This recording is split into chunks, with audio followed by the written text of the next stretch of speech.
We're not doing next week, right? We just say, because I think we. Oh yeah, I'm sorry. You're right. It's 2 weeks because the 9th they have another group booked in here. Okay. So the 9th there's no lesson, and then so it'll be 2 weeks from now. So you got 2 weeks to work on your backhand passes. Yeah. You guys will all be pros by the time I see you next. And then it's the 16th, 23rd, and 30th. And then Christmas morning. I will literally be here Christmas Oh, yeah. morning. Oh my goodness. I will come in for a run Christmas morning. And my family doesn't get up. My wife doesn't get up till 8. I'm up at 4. So I have 4 hours to train and do my stuff. I'm autistic. I don't like to be in the world when it's busy and there's lots of noise. So my life is structured around getting up at 4 a.m. So quiet time of the day. I'm so curious. I go to bed at 8:30, 9 o'clock. I'm usually asleep by 9. I'm usually asleep by 7 on the couch. But Sounds familiar. an appetizer. Snort herbs. The forehand. Yeah. Are you going to be offering the forehand again? Yes, it's a constant. It's a regular course. We do it both as an F class, which is a 4-week fundamentals class. We also do it as clinics. Okay. There's forehand clinics, and so just keep an eye out. And you obviously know about the Cedarbrae website. I do, yeah. Yeah, so keep an eye on that. All right, thank you. See you guys. Thank you. See you, Cindy. 2 weeks, not next week. 2 weeks. We'll see you in 2 weeks. Oh, 2 weeks. Yeah, we're off next week. All right, okay. And then go back and see him, right? Oh, you guys can have a drink or you can go warm up, whatever you want to do. We're essentially going to go through that same process that we just went through for the forehand class. So I'm going to assess, I'm going to watch you play games and stuff. I'll just have fewer people to assess this time. So, I have to leave really right at 9 okay. because I have scheduled. Well, the class ends at 9, so that won't be a problem. That's what I mean. Like if it's pretty mentally stuff, I'll have to. Oh, no. There's a group in right after us. Oh, okay. My Paris training group is 400 level classes after this. So Nets will be up all day. Okay, great. Come on in. Yeah. Friends and I had the steroid cover, but I went to Ontario and I was there for the summer.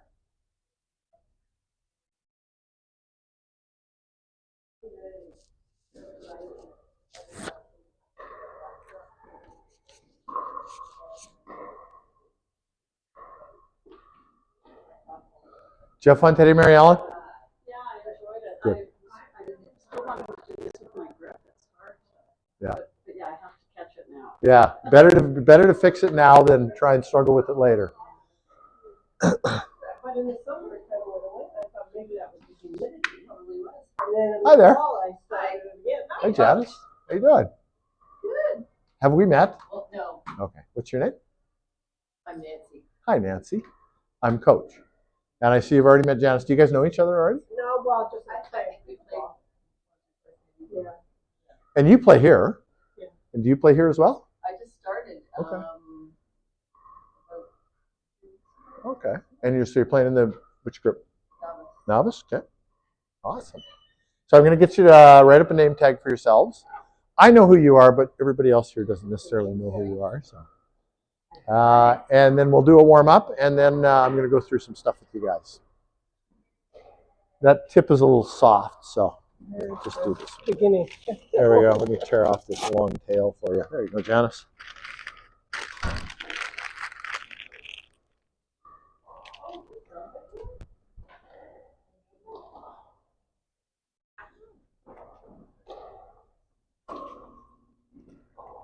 So, yeah, I kind of wonder if you could say that,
Yeah, we can do 2 individual warm-ups if you want, or we can just involve 1 ball.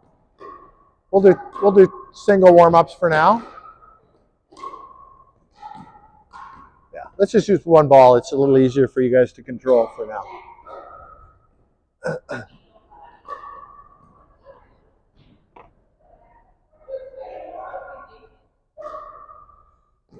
So we're going to start with a dinking warm-up. So come in a little bit closer and just nice and easy, gentle across the net. Good contact, good stuff.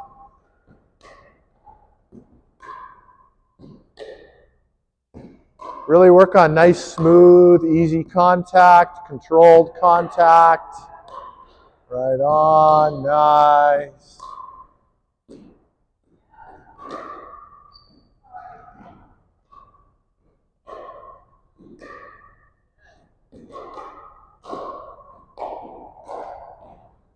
Remember what we did in the previous session in the warm-up. We want to control that moment of contact, our touch moment. That's a really important moment. We always want to be in control when we touch. We don't want to be slapping, poking, jabbing. Be in control, okay?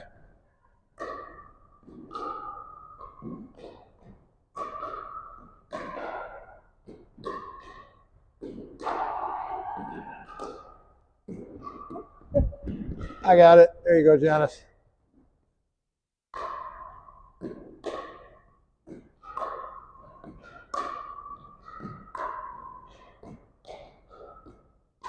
All right, come on in just for a second. So in the warm-up, it's really important that we use that as an opportunity. Can I borrow the ball for 1 second? Can I borrow your racket for 1 second? Use that as an opportunity. When our racket makes contact with the ball, we want to be in control of that moment. So we don't want to be slapping or punching or poking or jabbing the ball. We want to be, Janice, we're going to do this together. Okay? We want to be in control of that moment of contact. Oops, sorry. So that I'm hitting it just hard enough to make it go where I want it to go. I'm not over hitting it. I'm not applying too much force. And I'm following through. Nice, easy contact, okay? That's really important in the warm-up, that's what we work on, okay?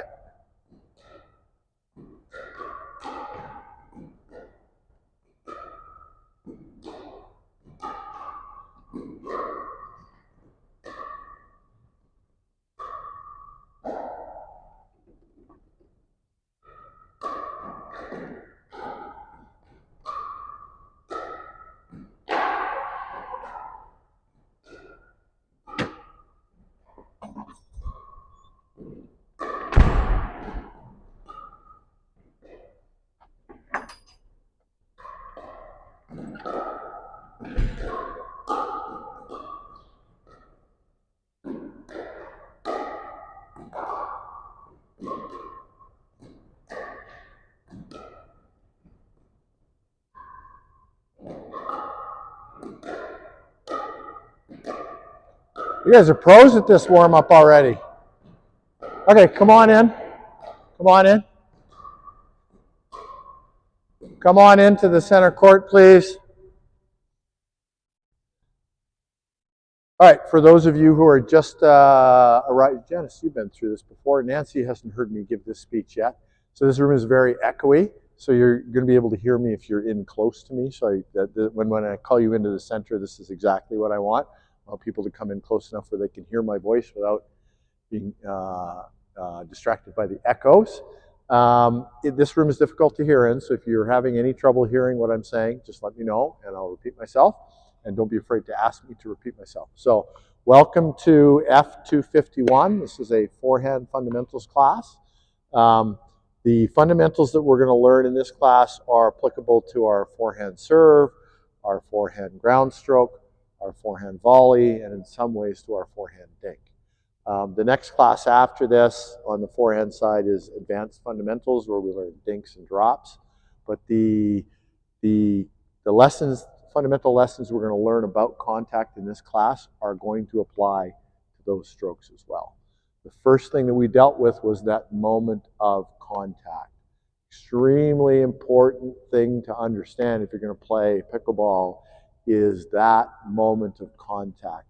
The way that you hit the ball, the speed that you're hitting it at, the angle of your paddle, that moment of touch, the application of force is critical. And you always want to be in control of that moment. It starts in the warm-up. All right, so that's my lecture about that. Any questions coming in today? Sometimes people come into the class. Those four different things, I don't know what Yeah. they mean. Force. I don't serve, and Yep. I don't pass. Yeah. A ground stroke is any ball that bounces on the ground before you hit it. So, and when you rally during a game, you hit balls that bounce off of the ground and you hit them with your paddle. Those are called ground strokes. If you hit a ball out of the air before it bounces, that's called a volley, right? So if I serve and I bounce it on the ground first, that's a ground stroke.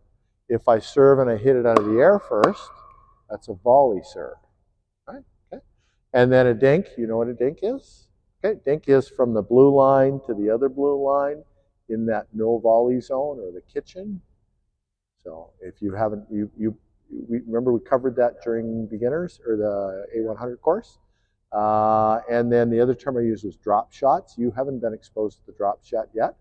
Don't worry about it yet, but it's a shot that we hit into the kitchen from elsewhere on the court, right? So if I'm standing at the blue line hitting it into the kitchen, that's a dink. If I'm standing further back and hitting it into the kitchen, that's called a drop shot.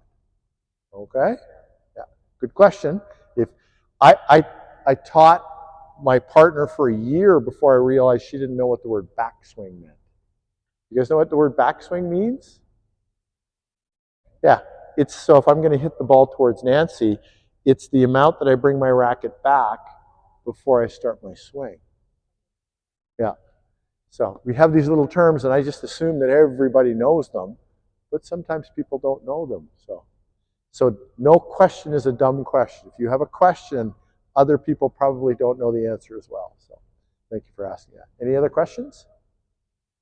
Okay, so we're going to do an assessment now. I'm going to actually watch you play. The four of you have seen you play, so I'll watch you a little bit less. You guys consider this practice.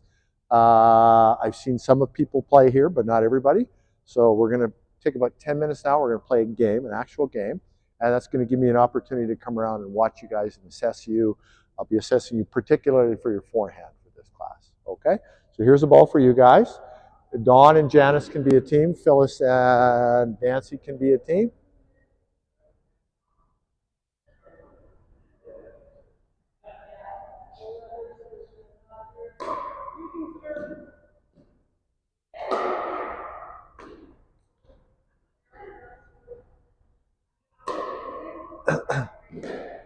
Now, this would be a good opportunity for you guys to use your backhand serve, right? And your backhand pass. Don't forget.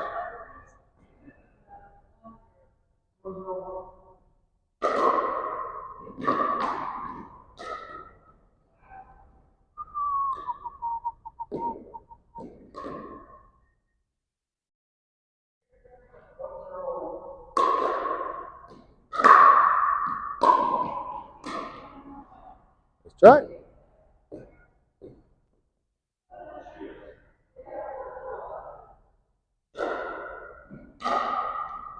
So Dawn, Janice, and Phyllis, remember to use your backhand pass when you're passing the ball. Your backhand pass, the backhand pass that we just covered in the last class, don't forget to use that as an opportunity. Take this opportunity.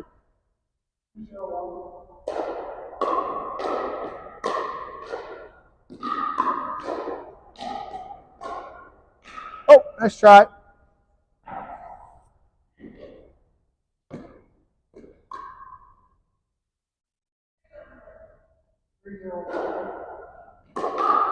Out.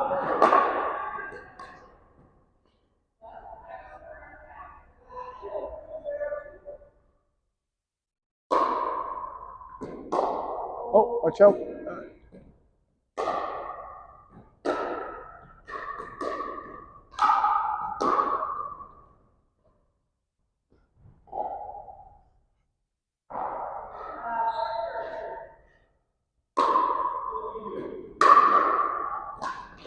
That's quite a backhand you got, Nancy.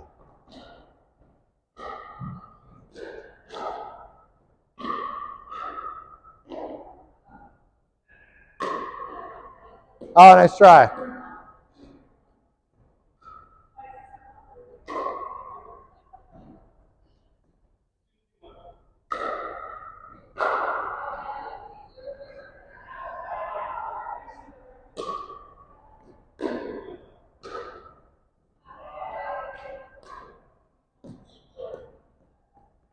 When your partner's serving, you want to stay back, Phyllis. Yeah, because it's going to serve and bounce. It's going to return and bounce. So if you're too far in, you're going to hit it out of the air. Okay?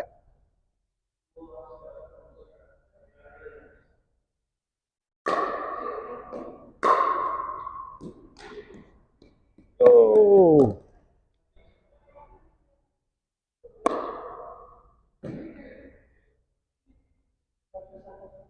Yeah, side out.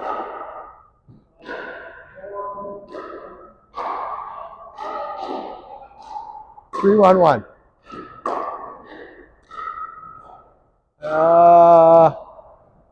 4-1-1.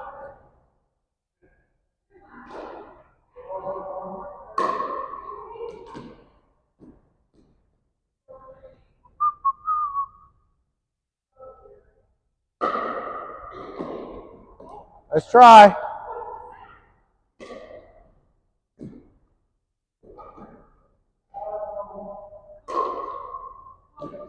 Yes. Nope. It's illegal to spin the ball before you hit it. Oh, right. So I couldn't. Like that. Yeah, I couldn't do that. Oops. I could.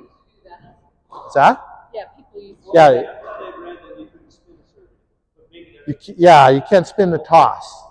Yeah.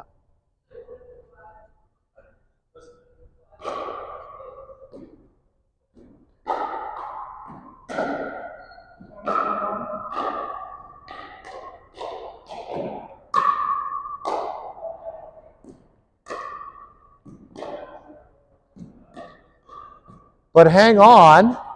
Don hit that out of the air, so that would be a fault, right? You got to let it bounce. Yeah, there we go. He hit it out of the air. He didn't let it bounce. So you got to let two bounces exactly. Yeah. Now it's side. It's second serve. Yep.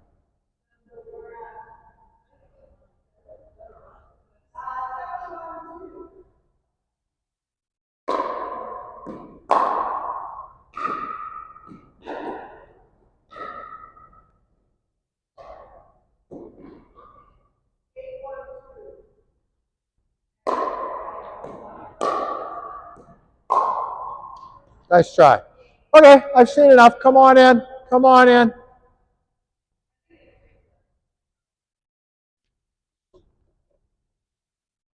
All right, so I've had an opportunity to assess everybody. Does anybody have any questions? I know a question came up about the serve, and Tim. I thought I was under the impression you could spin the serve. Yeah. It said you just can't spin the ball. Yeah. So what that rule is referring to is, for a couple of years, people were spinning the ball before they were hitting it. So the ball was already spinning in the air, and then they were being able to contact it and create even more spin. And the authorities decided that was too much spin. They didn't like the way it was impacting the game, so they took away that opportunity. After you hit the ball with your racket, it is going to spin. That's fine. There's no problem with any of that. In fact, that's a great kind of segue into what we're doing here today, because what I want to teach you to do is hit with spin. We want to be able to hit all of our ground stroke shots with spin, especially top spin. Top spin is very, very important. As the ball spins and moves forward in the air, it creates a low pressure zone in front of the ball, the leading edge of the ball, which literally sucks the ball down into the court. So you can hit a ball a lot harder and it will stay in because of physics. The spin will cause it to drop down inside the court, right? In pickleball, that's a good thing because we always want our opponents hitting up on the ball. If our opponents are hitting up on the ball, there's a greater chance that when we get it, it'll be traveling up, which allows us to hit down on the ball. Does that make sense? Okay. Any other questions about that came up? The spin question was a good one. No? Okay. I'm going to get everybody just to stand in this area right here. I'm going to go over to this court over here. All right, let me show you where we're going. All right, so this is where we're going to get to over the next 4 weeks. See the top spin? Okay, so all 3 of those forehands were hit with top spin. They all went over the net and they dropped. So in all those cases, the opponents on the other side of the net would have been forced to hit up on the ball. That's what we're going to. That's where we're going to. I need to get you there in stages. Today we're going to work on contact point primarily, just like we did in the last class. So our contact point is, it's going to bounce up about thigh height. So somewhere between here and here. Might be a little lower than the knee on some bounces, but approximately in this area. It's going to be between my body and the net somewhere, so I'm not tossing the ball back here. It's out front, and it's going to be a comfortable distance away from me. So it can't be out there because I can't hit that, right? It's not going to be here because that's too close and not very comfortable. So the contact point is going to be out there, right? So thigh high, between my body and the net and a comfortable distance out front. And one more, thigh high, between my body and the net and a comfortable distance out front. That's our contact point. To get there, we're going to do some stuff that starts with putting our paddle down. But first, we're going to have a drink of water and a bathroom break. And then we're going to get going. Any questions about that? Okay, let's have a drink of water and a bathroom break, and then we're going to get going for the rest of the class here. Thank you, Susan.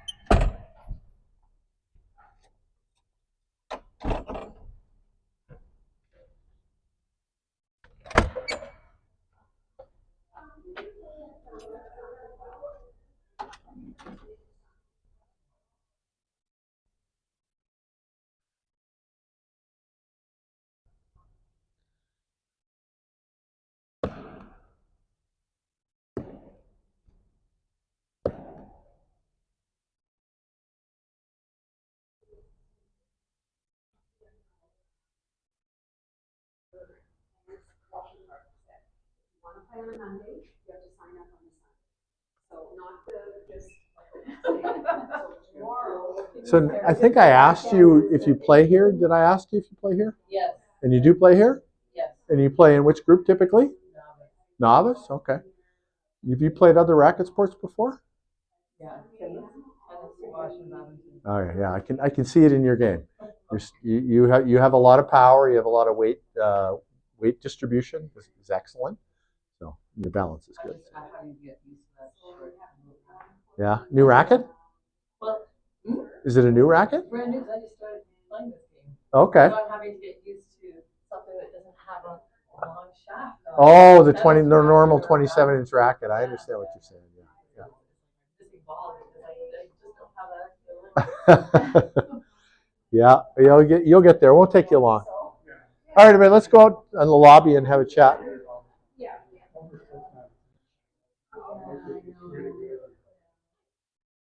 Today is kind of a getting to know you day and an assessment day, and some of you have been through this already in the first hour. You've got to go through it again with me, so I apologize if it's repetitious. All right, so in order to get you hitting good forehands, I need to teach you how to self-feed, which means I need you to teach you first how to toss. From the toss, we go to a good contact point. Once you have a good toss and a good contact point, you can start to work on your forehand. You can hit a forehand against the wall. The ball will bounce back to you. You can hit it to a partner. Partner will catch. They can feed back to you. So that's where we're going with this stuff. That brings me to the issue of training partners. How many of you have somebody to practice with? You do? Awesome. It's hard to get a place to practice. Yeah. I mean, you have to book a court, and sometimes a group Yeah. drill, but Yeah, and I'm going to address that in a minute. yeah. Okay. Other questions or any other training? You guys are built in, right? You're a couple. That's awesome. Okay. Anybody else practice? All right. If you want to develop, if you want to get better, especially if you're thinking about being in the competitive stream or playing in tournaments or playing in higher level leagues, you're going to need to practice. You can't just always play. Think of it this way: if you practice, if you just play, you're going to get a little bit better incrementally. If you practice, you will get a lot better faster. So, how do you practice? If you have one partner, you can practice with a partner. You can do things that involve two people. If your partner's sick, though, you can't practice.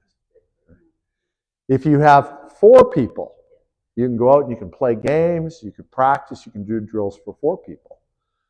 But if one person's sick, you can't do anything, right? Best way to do it is to have a training group of about 20 people. If you have a training group of 20 people, there's always going to be 4 people around. There's usually going to be 8 people around. There's often going to be 12 people around. In the summertime, when courts are free and abundant, you get lots of practice in. In the wintertime, it's tougher, but we have training groups here at Cedar Brae that you can become part of and you can practice with those people. So if your goal is to develop and get better, you got to figure out that practice piece, because playing by itself isn't going to make you significant. Like it'll make you better to a certain level, and then you're going to run up against the ceiling and you're going to get stuck there. And a lot of people are experiencing that. So being a member here is beneficial because all the practice group information is up on that bulletin board on the wall, and you can always talk to me, and I can figure out which practice group you should be in, and I can introduce you to the group, and the group will say, hey, another practice partner, because every group wants 20 to 25 people. Any questions about that? Okay, so we're going to go in the room. We're going to work on some contact point stuff. We're going to end the day with just kind of serving back and forth to each other, but we're going to get there in stages. Let's go do that. No other questions? Okay, let's go do that.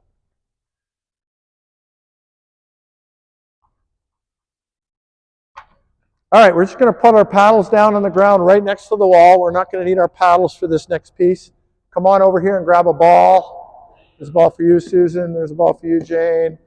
Nancy. Don's got a ball. Tim. Janice. Phyllis. Wanda. Awesome. Okay, so I'm going to find a line. I'm going to stand beside the line. This is my racket hand, right? I'm a right-handed person, okay? So I'm going to toss the ball with my non-racket hand to that side of the line. I'm going to bend my knees and I'm going to catch the ball from underneath it. That's all I'm doing right now is this. Drop it, catch it across my body. All right, so find a line, spread out so you're not bumping into each other. Yeah, good. That's going to happen. So your racket hand is your right hand, right? So you're going to turn, you're hitting your forehand this way, right? So you're going to you're going to toss it with your tossing hand, and you're going to catch it with your racket hand. Yeah, you're going to bounce it on the ground and catch it. Bounce it on the ground and catch it.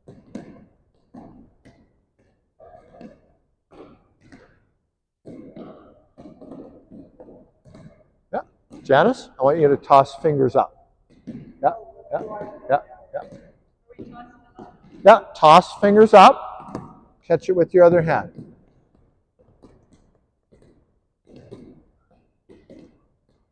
Everybody pause for 1 second, please.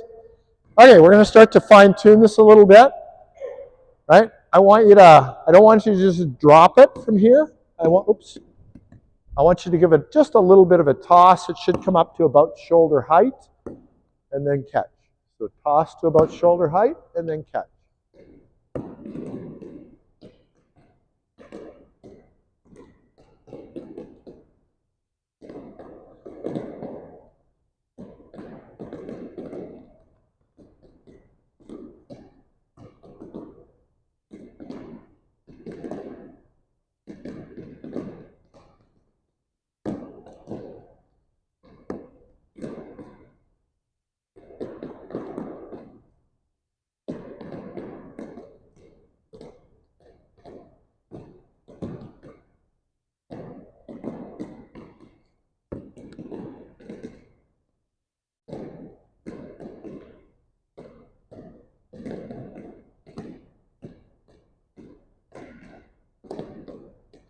Everybody pause for a second. Okay, so you should be able to see some things from this, which are going to be really critical to how you self-feed, and that's going to be really critical to how you hit your forehands. You need to bend your knees. You need to balance.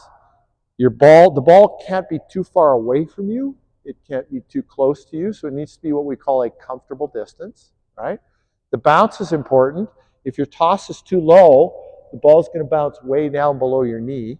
We want it to bounce up to between knee and, we call it thigh height, your knee and your hip somewhere, right?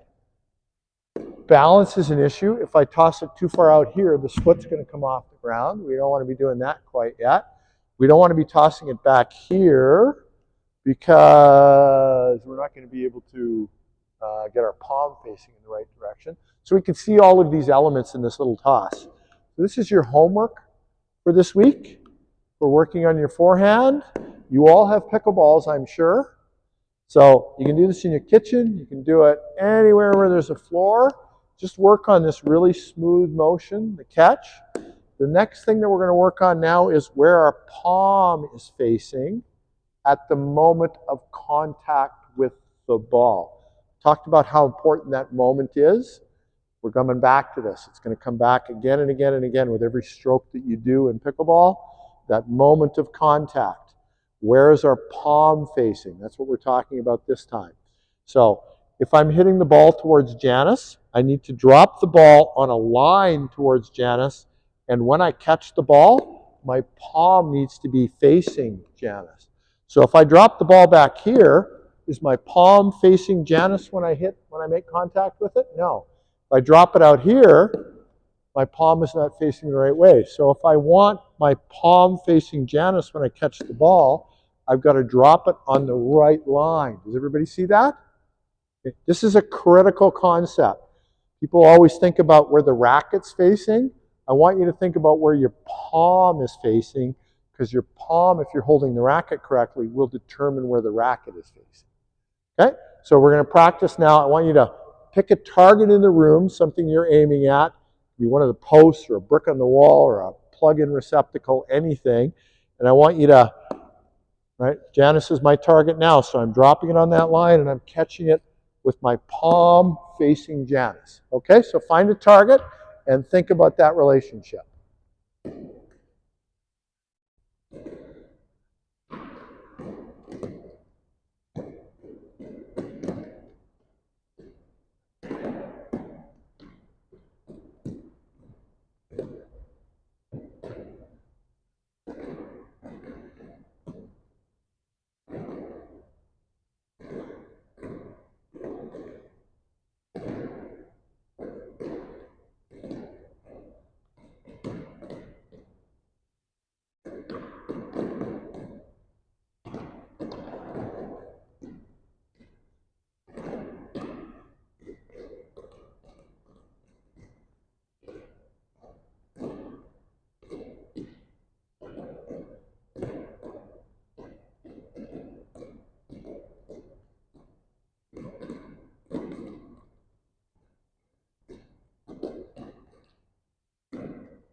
Oh, there you go, Janice. Okay, pause. I want you to come in a little bit closer to me because everybody needs to be able to see some detail here. I'm just going to get you around this side of me so that you can see. Okay. So, if Janice is my target, thank you, Janice. If Janice is my target and I want my palm facing towards her, my wrist is not going to be straight, right? Because if my wrist is straight, my contact point is going to be all the way back here, right? So in order to get my palm facing towards Janice when it's on this side of my body, see how my wrist has to hinge here? My wrist has to be bent back, right? My elbow also needs to be bent, because if my arm is straight, how do I get my palm to face Janice, right? So all of these joints there needs to be a little bend in my elbow. My wrist needs to be laid back. Really important concept in pickleball. the laid back wrist. This wrist position is central to every single forehand shot. This really is a fundamental element. Okay? So, laid back wrist, and my palm is facing Janice at the moment of contact. So I've not only got the palm going towards her, but I've got my laid back wrist. And to get the laid back wrist, this elbow also needs to be bent a little bit. We can't be straight armed at the moment of contact. Okay? Fundamental thing. If we learn this well now, today, and in this course, it's going to help you in your dinks, in your drops, in your serves, in your forehands, everything that you do, even your overheads, this is going to help you. So, laid back wrist, a little bit of a bend in the elbow, palm facing towards Janice. So really focus on those details for the next few minutes as you drop the ball and catch the palm facing towards your target. Think about those details, okay?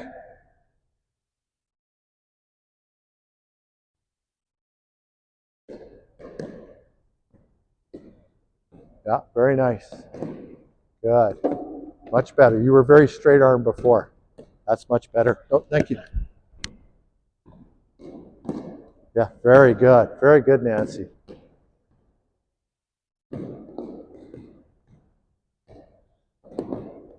What's your target? What's your target? The post? Okay. It's okay. Here you go, Janice. So your target is that post? It was earlier. I couldn't, okay. But now it is. Yeah, okay. I just want to know where you're aiming at so I can give you feedback. So when you caught that ball right at the end, your palm was facing up, right? So I really want you to focus on putting that toss in a place that allows you to catch it with your palm going right towards your target, okay?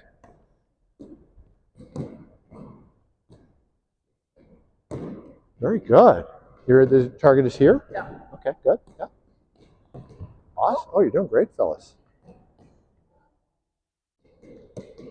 So you'll have a little more luck if you toss it out on this side of your body rather than in line with your foot.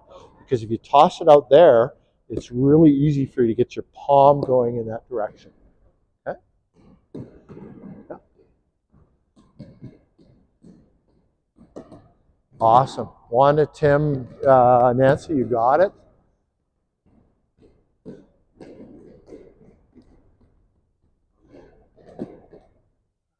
I want you to slow down so that when you make contact, you make sure you have that bend in your wrist. Okay? Very good, yeah. Now, it's not quite right. Okay, so get into your foot position so you're balanced. Okay, so our goal is to have that bend. So we've got a bend here, we've got a bend here, and your palm facing towards your target at contact, right? You want to be catching it almost like we're going to push it, right? So, yeah. You gotta, if you give yourself a little up toss, you'll get a higher bounce, and it'll be a little easier for you.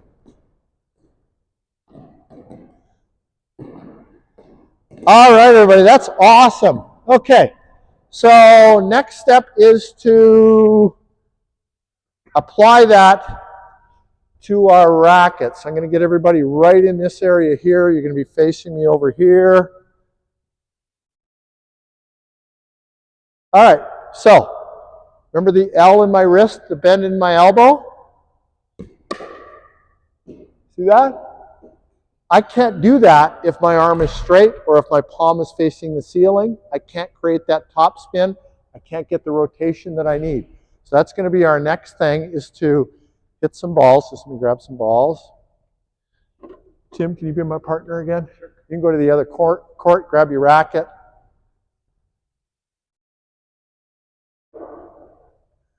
Now we're going to start in a little bit closer. Tim's going to go to the white line there. White line. So now I'm going to practice with my racket what I was just doing. I'm going to drop the ball out here, and I'm just going to push that ball to Tim. Okay? Go ahead. You can hit it back to me. Turn sideways. Beautiful. Okay? So My palm, remember my palm is facing my target.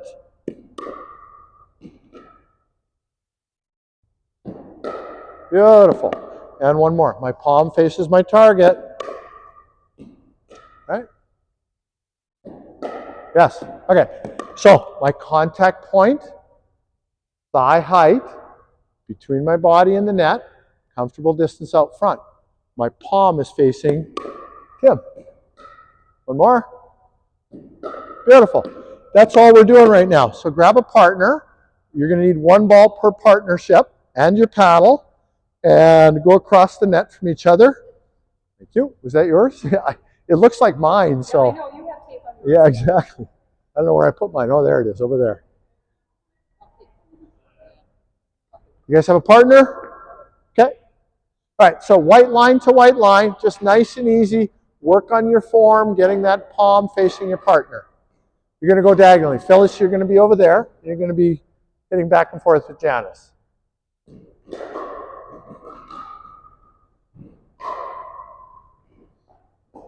So you want to bounce it about halfway between the net and the white line. Good job. Janice, come up to the, Jane, come up to the white line. There we go. That's a little easier. Good. Nice. So slow down your swing speed a little bit. Nice, easy shot. Yeah. Very good, fellas. There you go.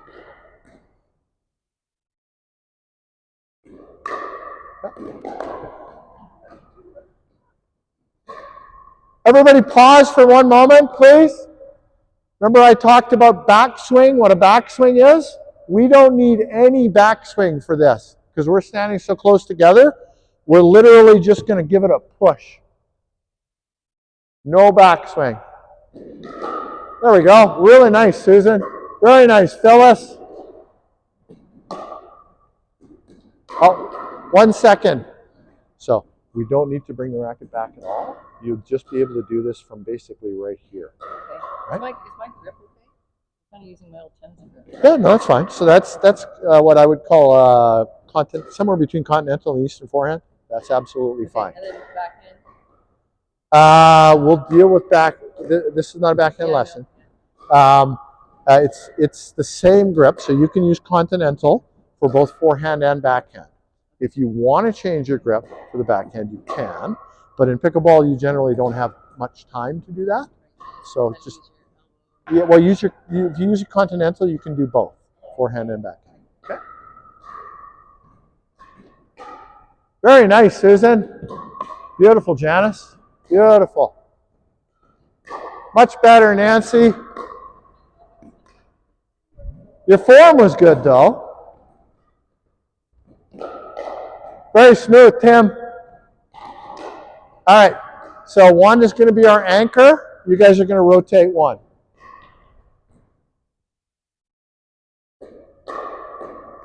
Really nice, Nancy. That was a good shot. Very good. Nice try, Phyllis.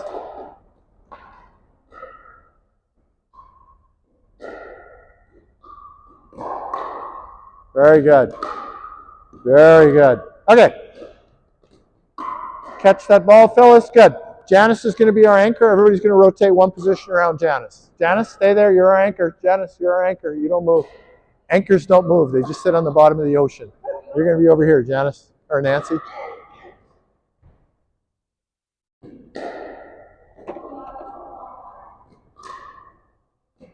Just a little softer.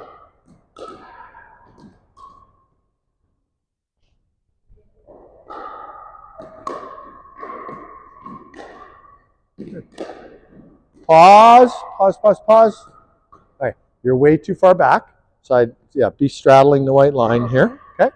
And you're gonna bounce it about halfway between net and her, okay? Nice and easy.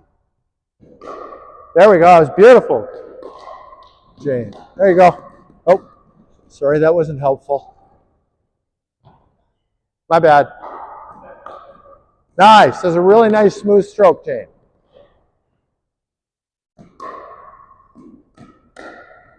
Really good. Nice contact, Tim. Very good, Dawn. That was excellent. Okay, you guys are teaching next week's class. Okay? Keep it up. Very good, Nancy. So you want to bounce it about halfway between the net and where she's standing. Right? So it gets to her at one bounce. There we go.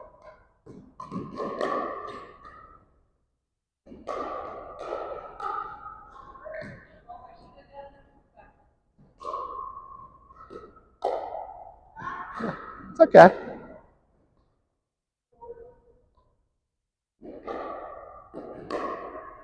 Very nice, Phyllis. I'm very impressed. You're developing nicely. So not quite so hard. Slow it down a little bit. You're still swinging tennis speed. You're doing great, Susan. Very good, Phyllis.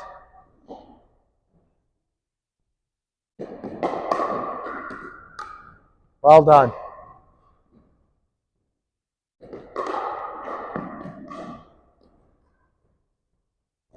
Okay, pause and hold your balls.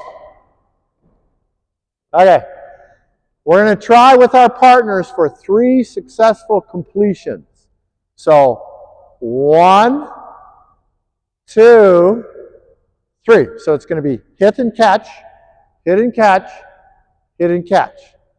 If in the process of trying to get to 3 consecutive completions, your ball goes into the net, you're going to start over again at 0. As soon as your team has 3 consecutive completions, I want you to both put your arms in the air. Okay?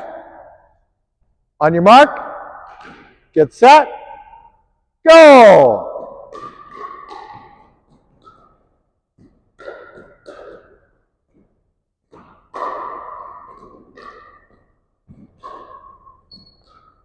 Hey, we got some winners. It was a virtual tie.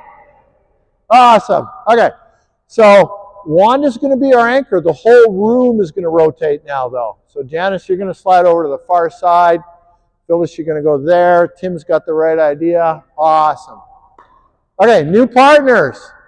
Same game. We're going to try for 3 successful completions, then put both of your arms in the air. On your mark. Get set. Go.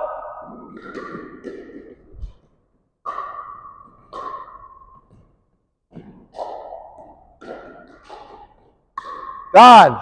First team is done. Second team is done. All right, good stuff. Okay. Now we're going to try for 5 successful completions. Once your arms are up, keep them up until I tell you to put them down, okay? On your mark. Yeah, same teams. On your mark. Get set. Go!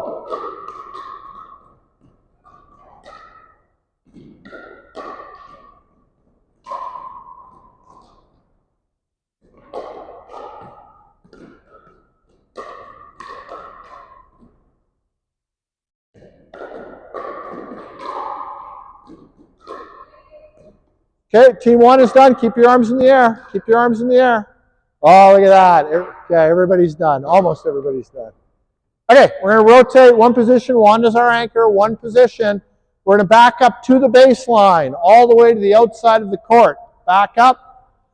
Yeah, rotate. Go to your new position and back up all the way to the baseline.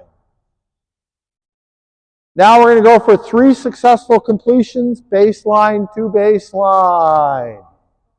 All right, on your mark, get set, go.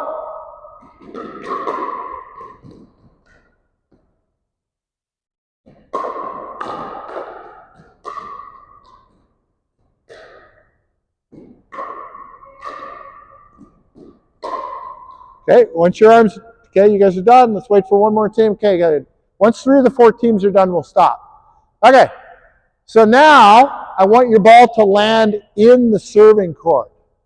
So it can't land in the kitchen. If it lands in the kitchen, or if it lands out of bounds, or if it goes into the net, You're going to have to start all over at 0. We want 3 successful completions. On your mark, get set, go.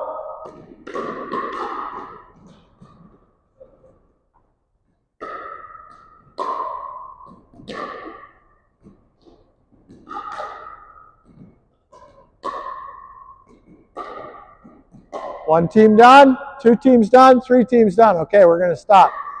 Awesome. Okay, Wanda's our anchor. Everybody's going to rotate once around Wanda. You're over here, Susan. You're over there, Phyllis.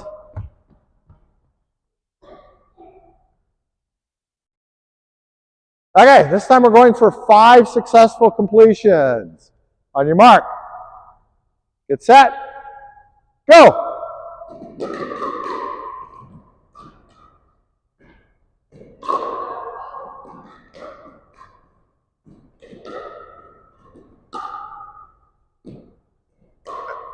Very nice, Dawn. That was a great shot.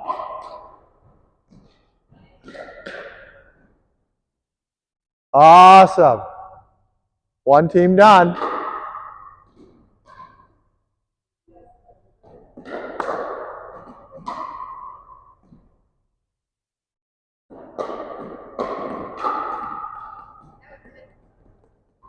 Two teams done. 3 teams done. Okay. I'm going to pull everybody just quickly in for a minute. Come in quickly. So as soon as I turn this from practice into a competition, our form starts to deteriorate. People start to cheat to go back to their old ways because they want to win. Remember that this is practice. We don't benefit anybody by winning and losing our form. I would much rather see you lose every single time and keep your form and develop good habits. So we're going to finish with the same game, same partners, but I want you to really think about your form. Remember the bent elbow, the laid back wrist, the palm facing where it needs to face. I saw a lot of straight arm muscling of the ball to get it in. I really want you to work on that. Laid back wrist, slightly bent elbow, palm moving towards your target. Okay? Let's go back and do one more to 5. We might get in 2. We're going to start with 1. On your marks. Get set. Good form. Go.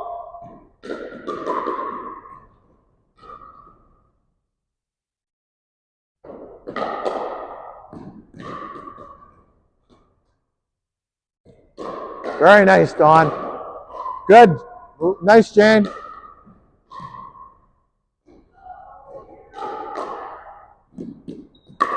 Much better. You're much less straight-armed. I like that. Tim, your form is excellent. Good job, Jane. Good form. And they're done. Oh, we got 2 teams done. Okay, we're going to rotate one more quickly around Wanda. And we're going to have one more final contest.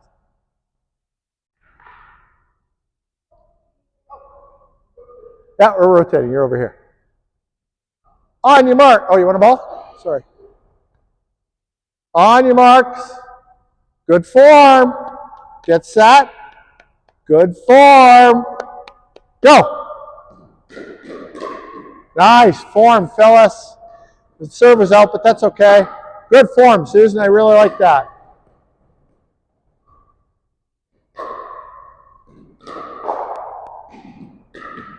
Very good, Tim. Excellent form. Nice, Janice. Excellent. Everybody's working on their form. That's great to see. Work on your form.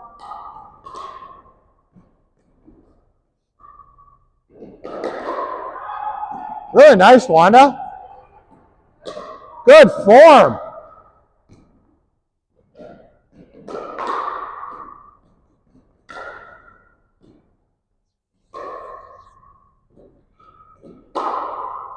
Good form.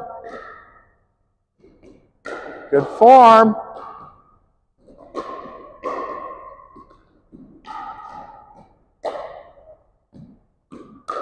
Taking a lot longer now, isn't it? We got a team that's done. Okay, everybody, come on in. Come on in.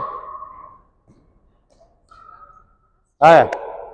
That was awesome. Come on in. All right. Now, everybody here I consider to be one of my students. I care that all of you are able to do this with good form. I'm not just here to take your money and send you on your way. I really want to help you develop. I really want to help you all become good pickleball players. That's why I'm going to nag you to death about form over outcome. If you're hitting the ball into the net with good form, I would rather see that than muscling the ball over, getting it in with bad form. Does that make sense? Okay. This is practice. We are learning. If you become outcome focused, you're going to forget about the form. The form is the part that if you develop it as a habit, will carry you through to higher levels, and you will not have to come back and learn it again. If people breeze through this and focus on outcomes, they get to a point where they run up against the ceiling and they go, oh no, if I want to get better, I got to go back and redo the form. Right? You're better off to learn the form, make it a habit now. Okay? Any questions about what we did today? Awesome. I will see you guys all in 2 weeks. We don't have a lesson next week. See you all in 2 weeks. Balls can go in there. And does anybody have any questions? Yeah, I'll meet you when I'm done here. Just let me shut some stuff off, get this next group started, and then I'll meet you in the training group. We can talk about that. Anyone who wants to talk about training groups, just stick around for a few minutes till I get things wrapped up here, and I'll talk to you in the pickleball room about that. Okay? Thank you, guys.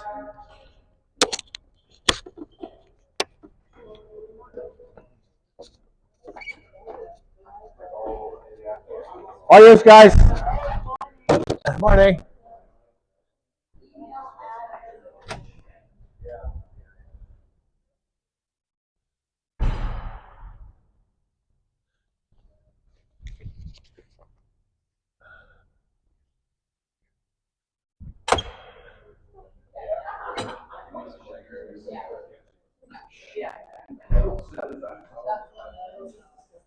Where's the tissues in my box?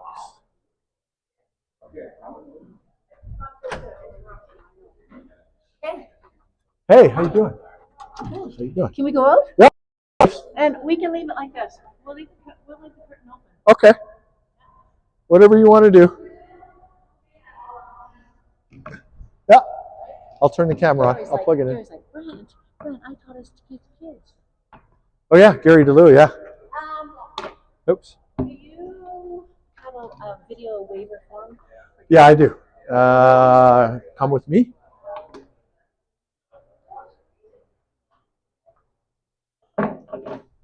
Susan has one, but she doesn't have the video one. They're both in here. The video one's right on top. Okay. This one, right? Yep. Thank you. You're good.